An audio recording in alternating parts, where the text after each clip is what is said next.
Dr. Williams, I'd love to hear just your take on the discussion. What stood out to you today the most?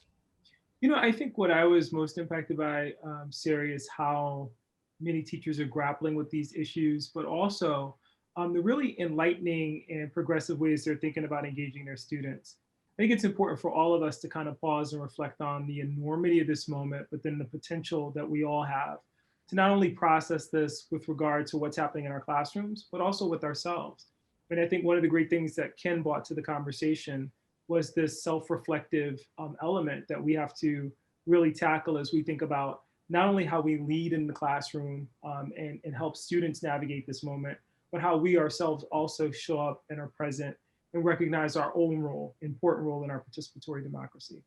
I agree. And for me, I'm the New York City public school teacher who can be a little more outspoken about how I feel, not necessarily in a way that is going to prejudice my students, but I can be a little more honest with them than I could be in a different school setting.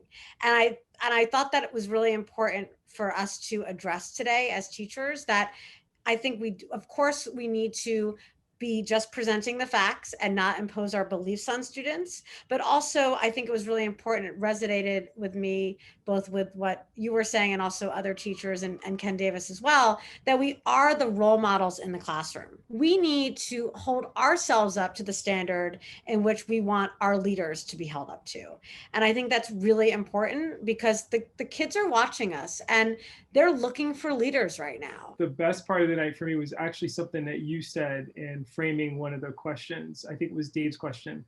Um, and you reminded me of the great work by Theodore Sizer on teaching and how veteran teachers really develop a mentoring relationship with students that's more akin to coaching. Really what we have to do is help students develop the mental muscle to really help to navigate difficult times and to be critical thinkers. And that's something that we can't be passive about it. So we heard so much from so many of these great educators tonight about the challenges they're facing, but I also saw a lot of great coaches kind of sharing, and I think you were chief among them, and just kind of framing for the group the ways in which we can think about, the artful way of introducing students to the complexity of history with the end goal of actually making them much more savvy consumers of information, but also participants in this larger political process, which is very important, especially now. I love that. And I also really loved the analogy you used about one teacher was talking about how she just hopes that even if students aren't necessarily fully hearing and listening to what she's teaching them right now about politics and history, she at least hopes that she's planting a seed that will perhaps grow 10 years down the line.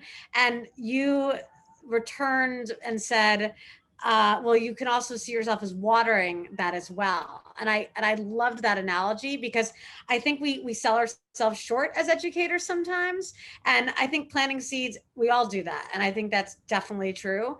But I really appreciate how you always really encourage teachers and remind us that we're not just planting seeds, we're also watering them. And that I think really resonated with everyone in the Zoom room. And I really do believe that that's part of the partnership that we developed together. One of the things that I wanted to talk about tonight, which I didn't, is that teachers also have to think about working together in this moment.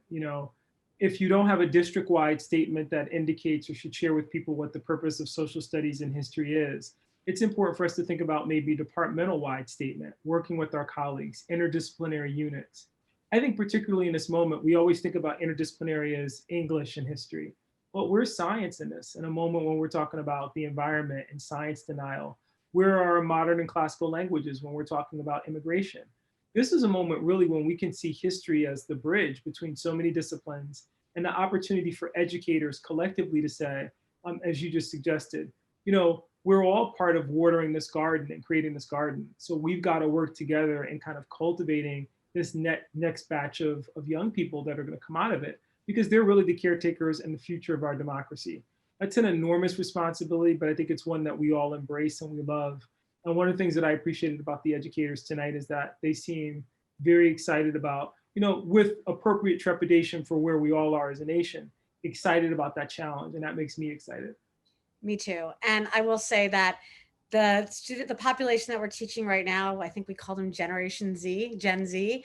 They are, I don't want to extend the watering and planting analogy any further because I am a New York City person after all. I can't really extend it much further, but I will say that, and I don't want to compare students beyond this analogy, it's crops, but I will say that I can say firsthand, and I don't know what it's like nationally, but at least the students that I teach, I have never, and I wrote about this for PBS NewsHour Extra, I have never taught since in my 19 years of teaching, and this is not hyperbole.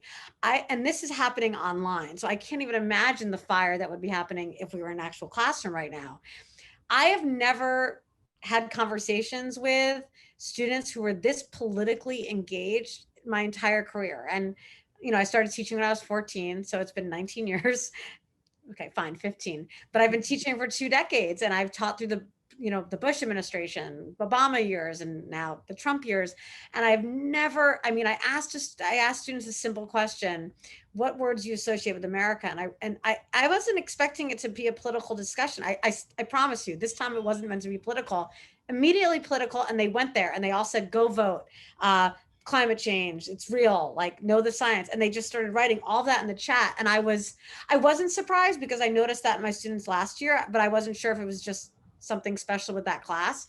Kids are looking to us because they're already politically engaged, because it's happening in social media, like it's happening on TikTok, it's happening on Instagram. A lot of kids are coming to me with questions based on a TikTok they saw. So teachers, so I think my final message to teachers is that, there's the saying, you might be through with the past, but the past isn't through with you. You might not want to get into these somewhat messy political conversations, or at least talking about the messy political stuff happening right now, but your students are looking to you to help them weed through it, because they're getting exposed to the political indoctrination on YouTube and across the internet, and also on TikTok and Instagram, and I guess Snapchat. So they're looking to us. So it's actually a dereliction of duty if you're going to say, "Oh, I just don't feel comfortable talking about this." If you're not even just a social studies teacher, if you're an educator right now in America, your job, like you said, was just as important as the poll workers during the election. We're looking to you, and it's our responsibility. So, like, take it and run with it, and have fun with it, because the future's looking at us.